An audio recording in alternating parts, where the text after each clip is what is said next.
And I'm really pleased to introduce Melanie, since this is a small group. Probably, many of you may know her. Everybody on the call may already know Melanie, but she is the Director of Strategic Initiatives for the Office of Corporate and Foundation Relations in the Division for Philanthropic and Alumni Engagement, what we used to call institutional advancement. So, Yes. the university's chief fundraising division or arm. So Melanie is works particularly closely with the School of Ed, Social Work, the CECs, the Institutional for Entrepreneurial Excellence, the IOP, some other community-facing organizations. But all of those organizations are certainly important to your work, Elizabeth. So we're really looking forward to hearing what you have to say. Let me just make you a co-host. Okay, I'll share. Great.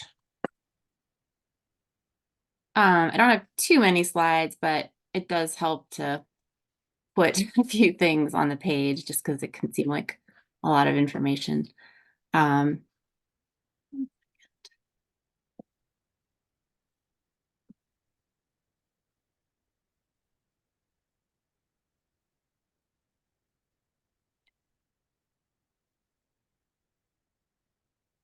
Fussing too much with the details. Okay. Let's see. Share.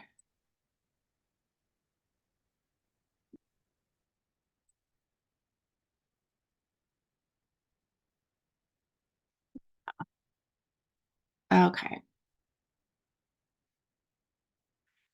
Okay. Can you see that pretty well? All right. So yes, thank you, Katie and Mary for inviting me. I have worked with the School of Social Work for a number of years. Let's see, probably going on about 6 now. So I've been at Pitt for about 15 years, actually. How'd that happen? And my first 5 years, I worked in the dean's office in Gispia, where I worked on foundation funding, but also kind of learned on the job how to do government grants, which I'm happy that I got to learn more about and do, but I don't necessarily miss doing that. But it's really good to understand the differences between those types of funders and application processes. So I've been in this position, well, in this office for about 10 years. And as Katie was saying, have worked with mainly these schools and centers for the last 6 years or so. Sometimes others as assigned. We're kind of fairly small team, but our team does basically support the entire university. So that's why we each have multiple schools and centers. So I do think of definitely education and social work as my main schools. And I should say with the community engagement centers, it's even broader than that now. When Lena Destilio came to Pitt, I think around 2017, I did start to work with her and still work with her and her team, her amazing team, as it's grown. So now more broadly, the Office of Engagement and Community Affairs. So, I think that role has been a good fit, especially because, the schools and centers I work with, there's some natural synergies, and part of what we do in corporate and foundation relations, I feel like a lot of it is to kind of help make connections and kind of look for and keep partnerships in mind, whether that's internally or with current or potential funders. So I'm just going to talk a little bit about our office and sort of some of the partners internally that we work with and the general process. As I'm sure all of you know or can imagine, there are many, many requirements and steps and people involved in university grant administration writ large. And then I'll share just a couple of resources and tools that we've developed or kind of compiled in the last couple of years. And yeah, then we should have plenty of time for any questions and discussion. And I probably will say things like, you know, what we used to call it this office or that office. So feel free to stop me if you're not sure. So yeah, so philanthropic and alumni engagement, formerly known as institutional advancement, it's led by Chris Davitt, Senior Vice Chancellor, and it includes all of the fundraising efforts and alumni initiatives of the university. So that's everything from, you know, whole team of people that handle like individual giving, you know, Pitt Day of Giving, those sort of things, working with alumni or potential major gift donors. And this is our piece of it in corporate and foundation relations. And so some of you might know Tom's name. He's been at Pitt a long time too. So this is kind of just might kind of remind you of the fundraising cycle if you're familiar with that, but I think it's a good representation because it's not necessarily a start and end point process that we follow, or that certainly that fundraising follows. We might jump in or provide different levels of support at any one of these points, depending on just depending on a lot of different factors. The, you know, the funder, the timeline, the amount of the request, you know, the potential to build a broader relationship with the funder, just a lot of different circumstances. And I feel like really every situation I work in is very individualized. So, you know, that can include, when we talk about tiered service, that's kind of what I was saying, that it's maybe a better word for it would be like individualized or tailored.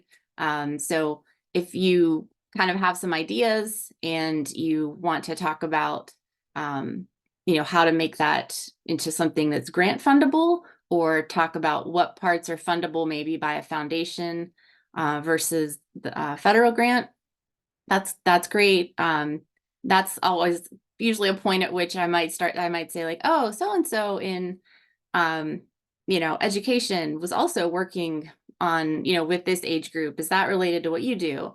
And not necessarily that there needs to be collaboration, but I tend to mention it just as a way to help folks connect with people that are doing similar work. And also because, you know, even though we feel like Pitt is, I mean, it is a small city and people are doing a lot of different work.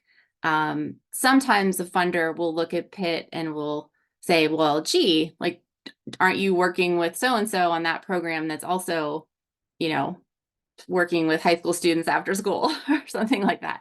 So we do, you know, we can help do some prospect research, as we call it, or grant research, to use different tools to try to identify funders, or try to make sure we have the most up-to-date information on current funders.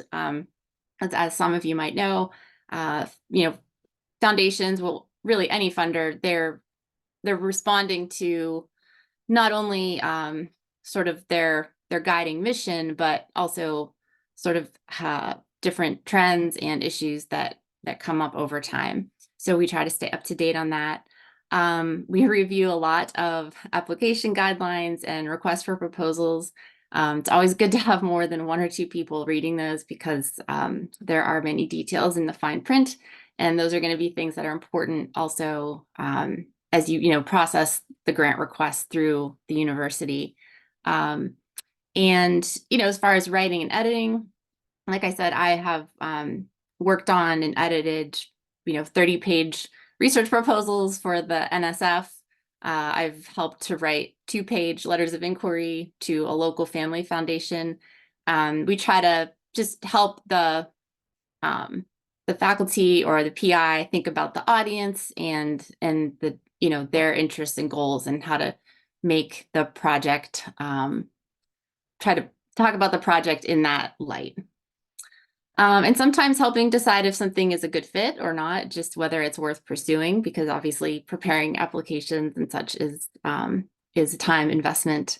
We also, and so I should say too, the proposal development, that can include and sometimes needs to include, especially with the regional foundations, assistance with putting applications and reports into their online portals.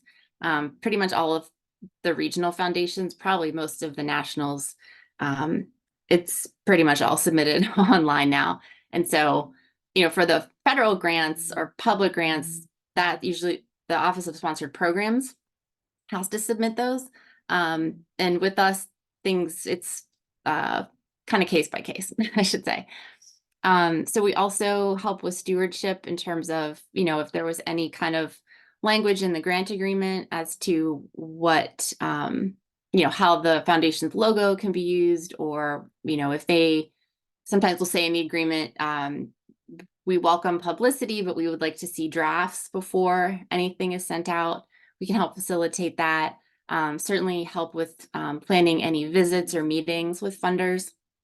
And helping to sort of maybe keep in touch, because the best way to continue getting funding for a certain period of time is by doing a great job with stewardship and reporting on the funding that you have.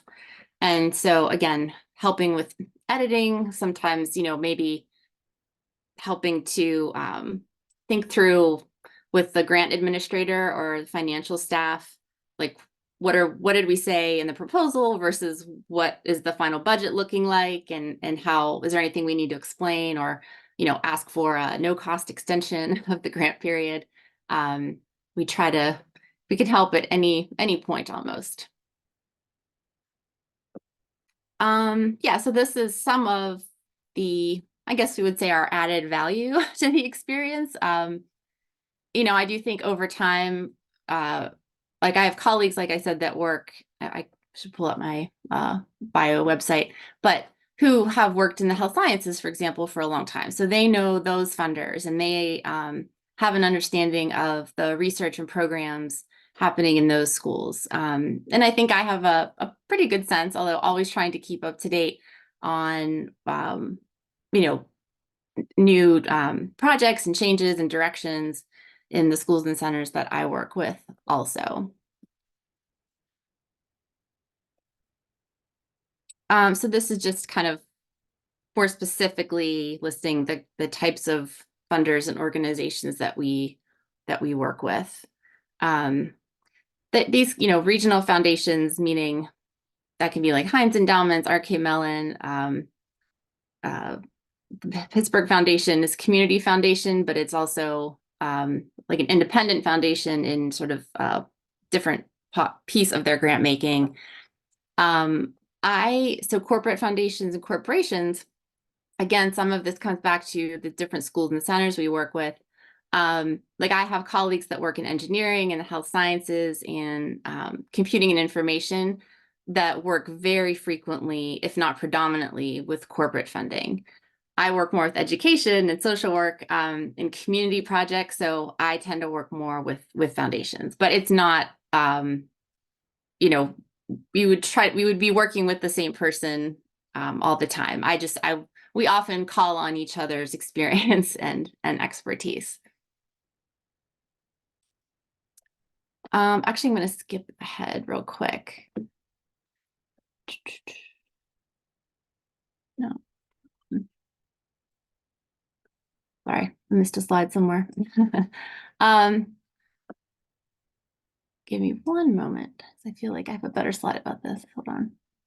Oh, okay. So about 2 or so years ago, our office, Corporate and Foundation Relations, developed a new policy. Shouldn't say it's new in the sense that it was formalized and it went through the entire university review process. And that was with the Office of Sponsored Programs. So it was really documenting, I think, how our offices can work together, in many ways how we already were working together, but trying to reduce like duplication in grant administration efforts, trying to clarify like where our office really needs to be involved when it's a philanthropic funder. And that's what led to a list of sort of they call them select funders that just are of, as it says, sort of strategic importance to Pitt. So that might mean, like I said, the larger regional foundations, certainly, larger national foundations that give, well, national and regional, that give to multiple parts of the university. We tried to help coordinate that and make it, partly to make it as easy as possible for the funder to navigate Pitt, which is not always easy for them.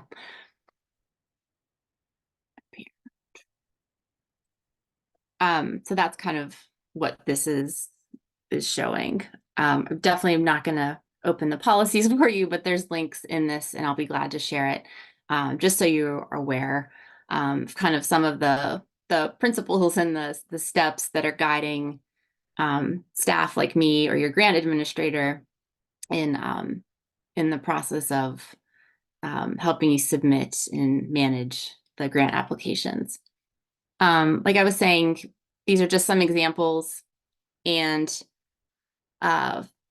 essentially, if you are interested in approaching these funders, or if one of them reaches out to you, because that happens too sometimes, we just appreciate being involved as soon as possible so that we can be helpful and try to coordinate and sort of facilitate good communication from an institutional perspective as well. I think I kind of went through some of this, but as you probably know, a lot of applications will require things like the university's, the mission statement, or, sometimes it depends on the application form. Sometimes, you have room to talk about your specific school or program. You might not need university level information, but we can sort of help navigate that too. Because a common question is, well, if it says I need to put my annual budget in, does that mean the university or the School of Social Work or my program's annual budget? So we can help try to figure that out, and try to provide some resources, especially like I said with the online applications. We pretty much have most of those forms downloaded, so you don't have to create new accounts or kind of try to figure those out for yourself in terms of some of the foundations, certainly. And so I've talked a few times about the Office of Sponsored Programs, but we do also collaborate with our individual giving colleagues. And I think Katie Gallmeyer is in the meeting. So, for example, those are our colleagues who focus on the school alumni, friends, other constituents, and gifts they might give as individuals. And it's very helpful to have this partnership. I have another colleague in the School of Education, like Katie, who since they're embedded in the schools, whereas I'm kind of centralized, they just often have more frequent contact with faculty, deans, and other leadership, and can help me stay up to date or help provide connections when someone's thinking about looking for philanthropic grant funding. But there's many other university offices that might come into play as we're looking at potential funding. Another piece that we coordinate with Office of Sponsored Programs, and especially dean's offices, are like prestigious award opportunities. So like sometimes early career or mid-career projects. Actually working with Dr. Moon right now on her application for the William T. Grant Scholars program. So, they all have sort of different nomination and approval processes, and we can try to navigate those kind of steps with you. Limited submission, just meaning that sometimes a funder or a request for proposals will specifically say the university can only submit one application. So that's challenging when the opportunity could potentially fit multiple schools or programs are interested in applying for it. So we work with OSP to, have a sort of open process where people can submit, sort of their concept and kind of go through like the internal sort of selection process first. I'm going to pause there 'cause I just talked a whole lot about offices and policies and such. Does anyone have questions at any point from what I was sharing? Beth, I do have a question real quick. Okay. On that last slide, do you also assist with faculty Fulbright? Yes, I think actually we worked on yours. We did. We did. So that's, I had forgotten about that. So maybe I was going to say we should put that under, or Fulbright and Scholar, Fulbright and Resident Scholar, which is a limited submission. Only Right. so many departments can apply. So yeah. Right. Yeah, and I got my Fulbright thanks to Melanie, just so everyone knows. So. Well, I wouldn't go that far. Yeah, I have had pretty good luck though. Because I did work with a faculty member in Gispia years ago, and she also got hers. But I don't know, maybe just some good editing helps, I guess. But because obviously there's like the National Fellowships office in the Honors College that can help students with those sorts of things. But yeah, there isn't necessarily one specific office to help faculty with those. But I'll talk a little bit more about, again, sort of how we can help and also some really good resources that the Office of Sponsored Programs has. So just a little bit more about how we work together. Like I said, it's probably not even just 3, but we're basically trying to keep each other up to date. I should also mention Lori Mejia, who I've actually worked with for quite a long time at Pitt at her in her both of our previous positions. She's fantastic, and we try to keep in step as far as all the different requirements internally. Do that. Again, this is sort of more like the process piece, and I'm sure this is similar to maybe some materials or guidance that Lori has given you. But just thinking of it in terms of, sort of the development of the idea, starting as early as possible, really, reviewing funders' guidelines very carefully.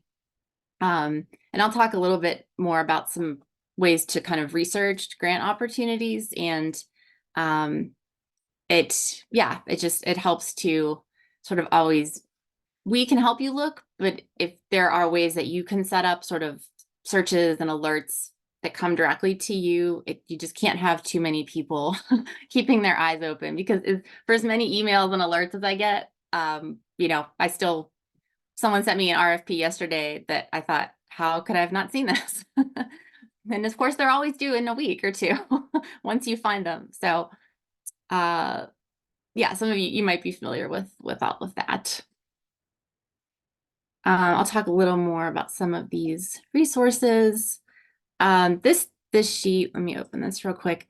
This is just sort of like a checklist or questionnaire to kind of help guide your thinking as you're considering seeking a grant. And I think regardless of the type of funder, these are just the sorts of things that all funders are basically asking about. They might use different terms. They might say, the statement of need or purpose of the grant or the issue that you're addressing, but it's pretty much getting at, answering these kinds of questions.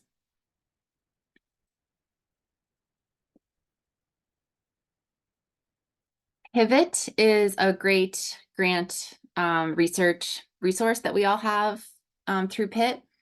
It's I always mention it because it is accessible through Pitt, free, and it has just all different types of funding, federal, foundation, from different professional associations.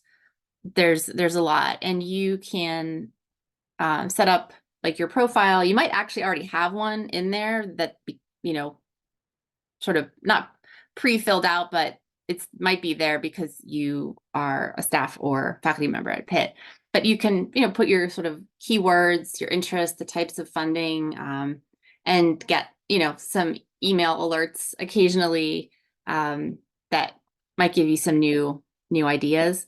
Office of Sponsored Programs has some great, sort of tutorials and like workshops they can do to help you kind of learn the finer points of navigating Pivot. You can also think about different ways to, maybe try to learn about some other funders. I think probably the foundations that we all think about, they probably are 10% actually of the number of foundations that actually exist in the United States. Many, many more are, names or families that, you might not have heard of, but, they might be giving through like a family trust, for example, like through the PNC Charitable Trust or through the Pittsburgh Foundation, or a national funder that just isn't a name we hear. We have the names we hear around Pittsburgh a lot, like Hines and Mellon and Hillman. But there are other funders, in other states and cities that might give nationally. So we can help you try to determine if one of those is a good fit. But so, looking through some media, keeping your eye on the news for, what different foundations are supporting. Affinity groups, they do not give grants, but it's a collection, sort of a membership association of grant makers around a particular issue. So sometimes, if you, and I have links to these as well, it can just be a way to maybe get some new ideas of funders to look into. Candid FDO. I'll share some links about this. It used to be called the Foundation Directory Online. It's been called Candid for a couple of years. That has been, or at least since I've been in this line of work, really was like the main source of information, about detailed information about US foundations. But there's been some innovation in the last few years. Our office actually just started a subscription with a database called Instrumental that had some other features that we thought would be helpful. So we're trying that one for a while. There's a site called the Grantsmanship Center that has, different kind of tutorials and requests for proposal, like newsletters that you can sign up for. And I do always encourage faculty and staff to talk to your colleagues that have been funded, to see what kind of tips they have or prospects that they might suggest. There are, there's always a level of sort of the specific funders and sort of dynamics or strategies in your field that I might not be aware of, or that might be different from, researchers in a different field. So it can be really helpful to get some advice sort of specific to your type of work. Sometimes I even think it's worthwhile, like looking, if you're at a conference, looking at the program and seeing like, are there any funders sponsoring it? Are there program officers at the conference? I would be cautious about talking to a program officer at a conference. I do think people have nice introductions, it seems like, at these sort of meetings very often, and that can definitely at least lead to maybe a conversation. But I think it's good to always kind of just give them their space and, not necessarily try to pitch something, but, introducing yourself or asking if you can follow up is, I think, perfectly reasonable.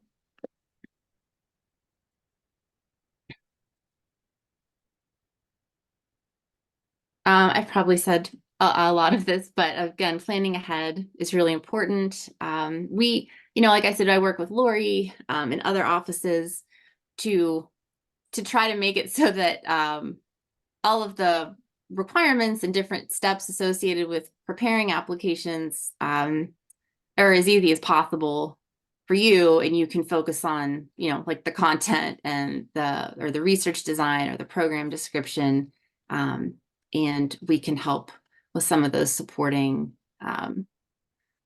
tasks.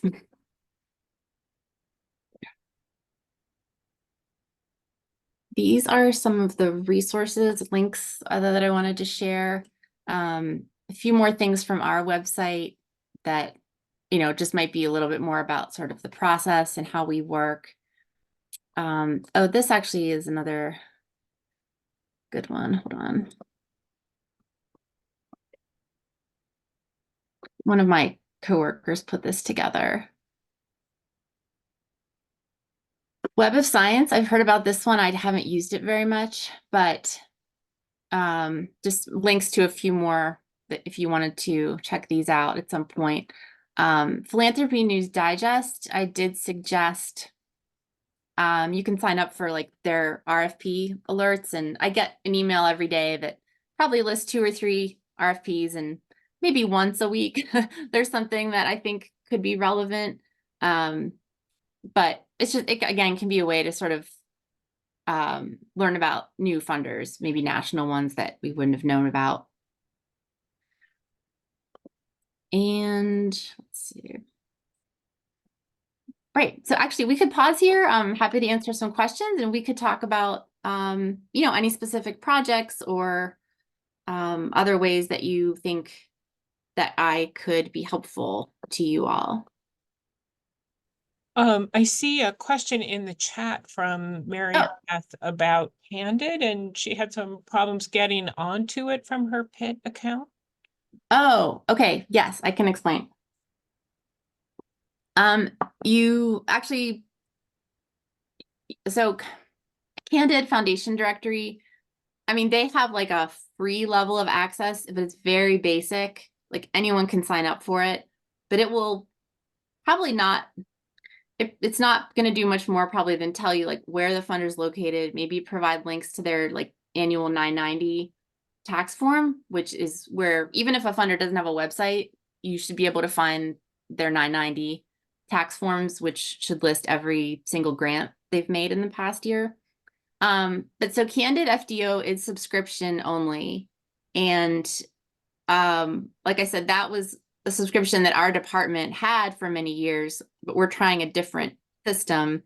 But I was going to mention that I learned recently that you can actually now access Candid FDO at multiple Carnegie libraries for free. So it used to be that you had to go to like one computer at the Nonprofit Resource Center in the library in Oakland. But just I'm pretty sure it's at the downtown branch. It's in East Liberty. Yeah, quite a few of them where you should be able to go, and someone should be able to log you on to use that Great, system. thanks. Thank you. Yeah, you're welcome. And I see that Jeff has a question. Yeah, it's more of a comment or a couple comments. I mean, one thing I do want to underscore in terms of what Melanie said, which has been really helpful. I mean, Melanie has helped me and colleagues more than she even knows, is this individualized approach and to building the relationship. And early on, I didn't know how to talk to funders, but Melanie helped with that. How do you frame it? How did she got us meetings with people? So many of them didn't happen, or we didn't get the funding, but it was still, it's a good process to go through to learn how to do it and to get coached and mentored around how to do it. There's a couple other things that I just want to I want to add. Pittsburgh, the local foundations, it's a very network. You just got to know people too. And a lot of the foundation folks, they're at these community meetings and policy meetings and all these kind of things. And so I do think one thing that's been successful is for us is just showing up and having those conversations in these spaces. And sometimes we've had a lot of instances where foundation folks, they're not looking to fund, the meeting's not about them funding us, but they want to learn stuff. They have questions. And I think it's really important to go, because then you develop those relationships with them. So if you do want to get funded, you have that relationship. The last thing that I'll say, and then I'll shut up, is we've been successful by, I always call it phoning a friend. Katie and Riley know, Mark Cherna, the Board of Visitors, some of us presented for them. Mark Cherna ran the Department of Human Services for decades. When I first got here, he wanted a project funded, so he took us to the foundations and said, fund these folks, right? With Heinz, we've had success with people taking us to Heinz and saying, fund these folks. It doesn't always work, but it's also good to have those relationships and those folks who the foundations will listen to say, this is important and we want this to be funded. So I'll shut up now. No, I really appreciate all of your comments, Jeff. Thank you. And yeah, I should say too, at that point, it's probably not going to be me or someone in my position that walks in and says, fund these folks, right? It's about the relationships of researchers and practitioners in the field. And certainly for the bigger foundations, they're experts, or they're actively gaining expertise on the issues and the sectors that they're funding. That's part of their job, is to kind of do their due diligence and learn as much as possible.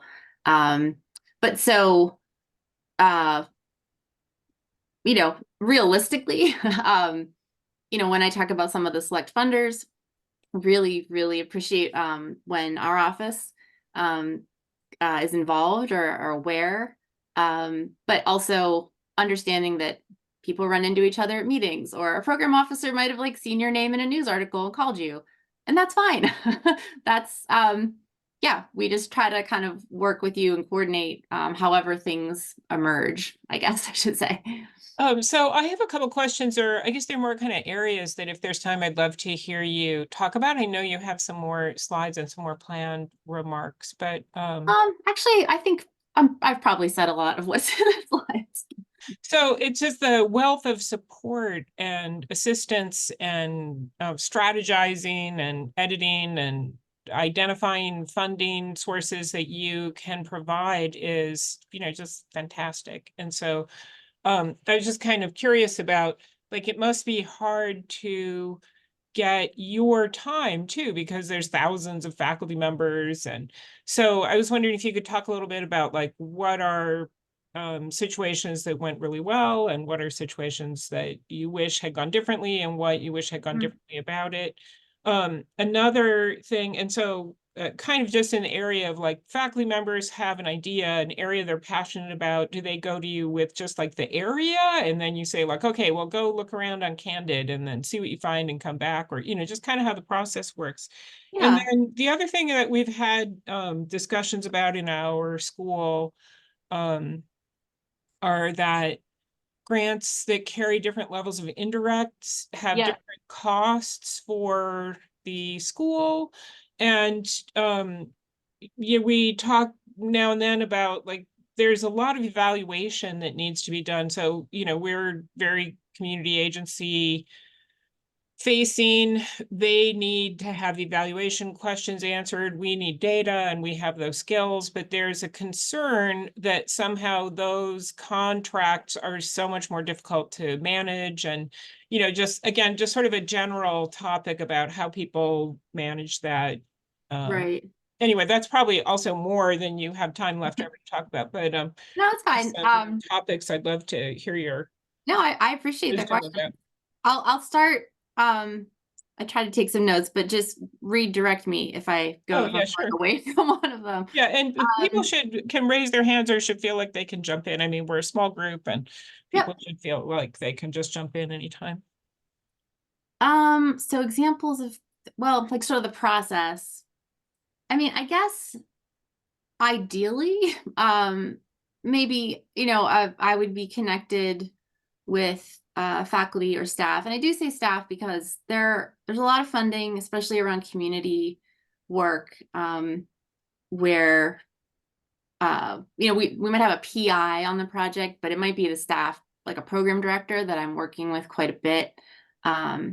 So I mean, ideally, I guess we're meeting and talking about funding the project they think they're going to do, or something they're working on that they want to try to expand or replicate. Ideally, funders often are looking to see if there's some level of university or school support. They often, they take that as a sign of the project having the resources to be successful, possibly being sustainable if it needs to be sustainable. So we can talk through those sorts of things.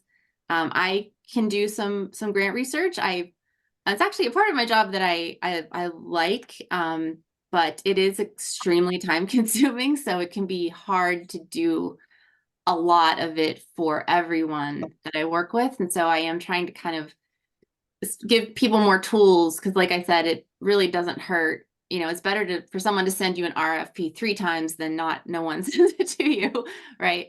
So ideally, we're sort of starting from that point and maybe planning like, okay, what are sort of the 1 or 2 best first targets?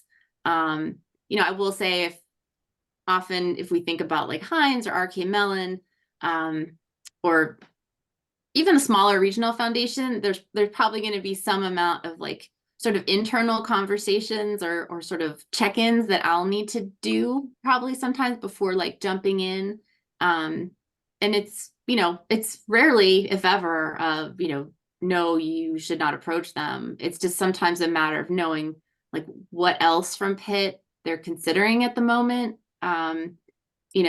Who else from your school might have just met with this program officer a month ago, like things like that you might just not know, but it might be good to know. But also I've, started working with people sometimes when maybe they've had a lot of, or they've had successful, excuse me, like federal funding, and, just that wrapped up and maybe they want to go in a new direction. So they might already have a very good sense of like exactly what they need funding for. And then we have, some proposal material we can sort of start to work with. I spend a lot of my writing involves editing something to be like 500 characters or less in an online portal, because that is just the direction that the foundations, corporate and foundations have gone. But, so ideally, we're sort of talking early on, because, sometimes a foundation has only 2 grant cycles a year or 1. So if you're talking ahead of time, you hopefully can catch things at the right time. The challenging part can be just part of the nature of being at such a large, busy, complex institution like a research university.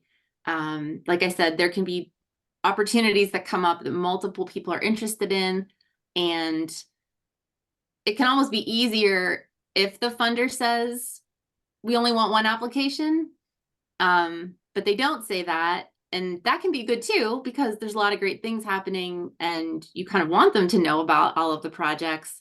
But it can be just challenging sometimes trying to navigate like, okay, well, the dean's office says that, so-and-so should apply, but we also know that, someone in the provost's office is applying, and it's kind of some internal coordination that sometimes, I guess can leave some people unhappy, but we try to avoid that as much as possible, because ultimately it's really not our decision ever. If there's a question about who should apply, we are asking a dean or provost or somebody. It's not our call. It looks like Mary Beth has a question. Mary Beth, did you? Oh, hi. Yep. I can. So Sorry, I have a cat sitting right on my desk who refuses to move. He just will not stop bugging me. So if he shows up, I'm sorry about that. So anyway, it's actually related to this. I'm trying, Melanie, the best way is I don't know if it's the best way, but what I've always done is just email you. Is there a form? My first question, is there a form we should be filling out? Mhm. Oh, for me? Yes, No, actually, I know there's one for Lori. right. But for you, and- is there something we should Um, officially fill out? No, but you know what? I'm glad you mentioned that actually, because I just actually, School of Education just created a form that I sort of had some input on, and Mm. it can be useful, I think. Maybe to have something that kind of like gives you ideas of what you need to think about. Not that you have to fill out like in great detail or every single field. But I'm happy to share something like that and see if something, would work into your system. But like I said, that Okay. like the list of Uh, questions that I was showing you, like Yes.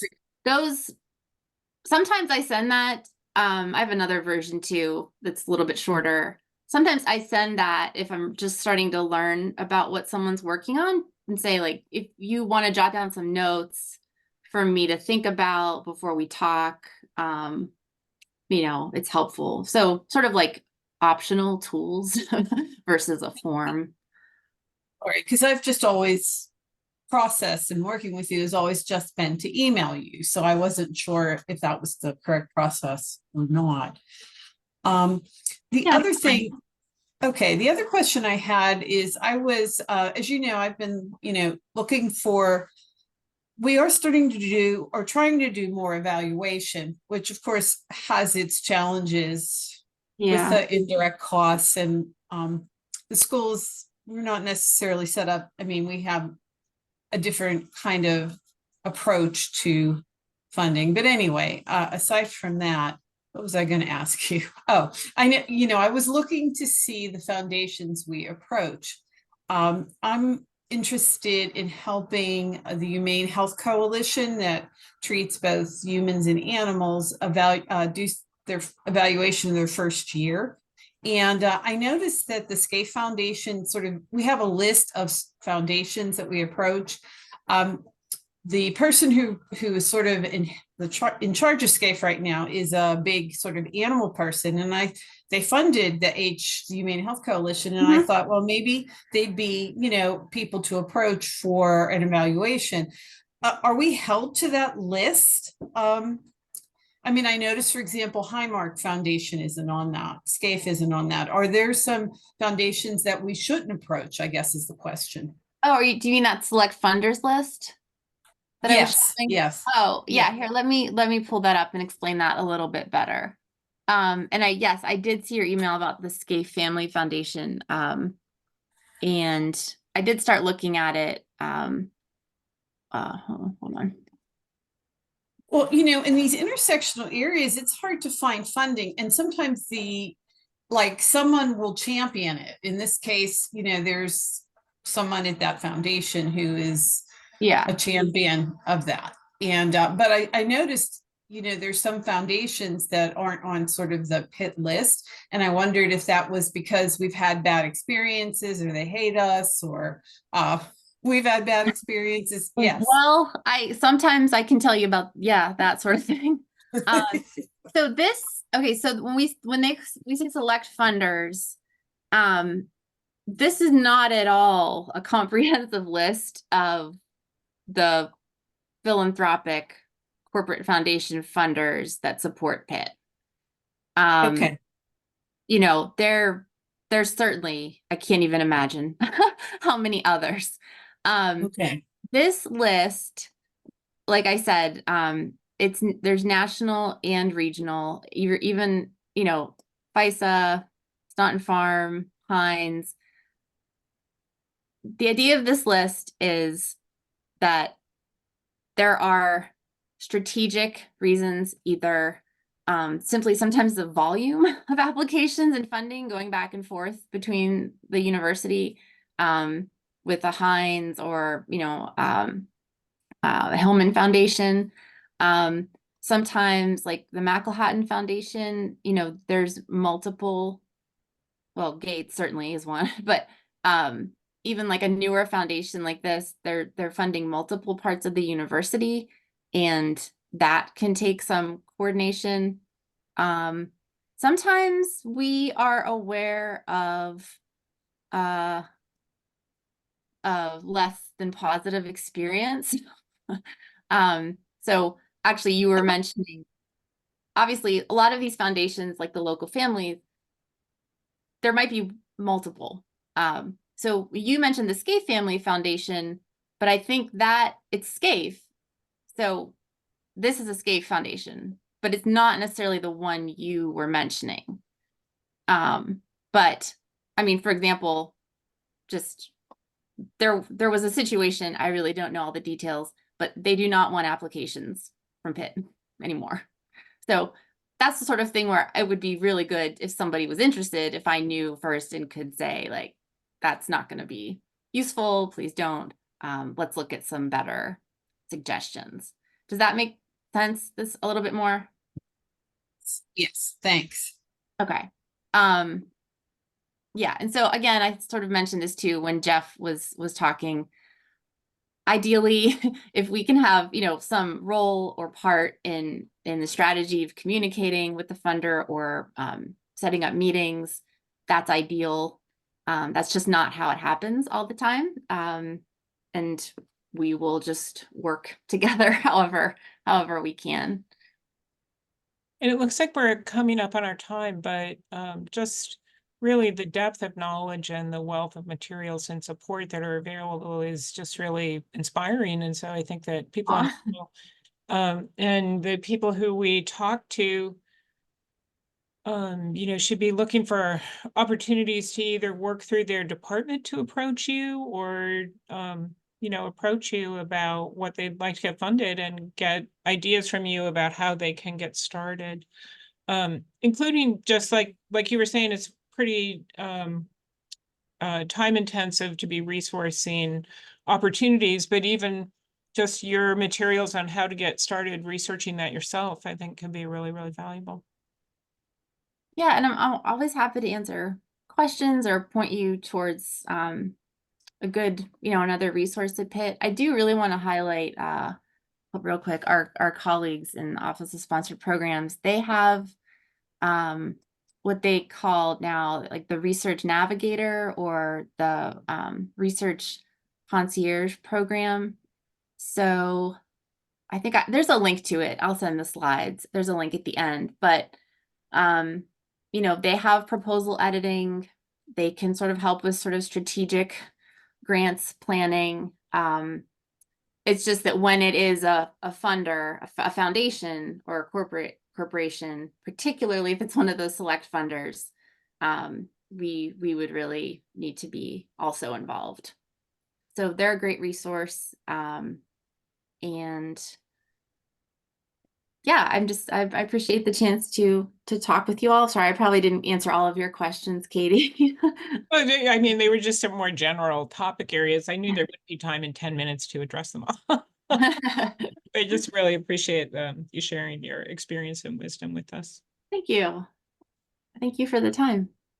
And yeah, reach out anytime. Email's fine.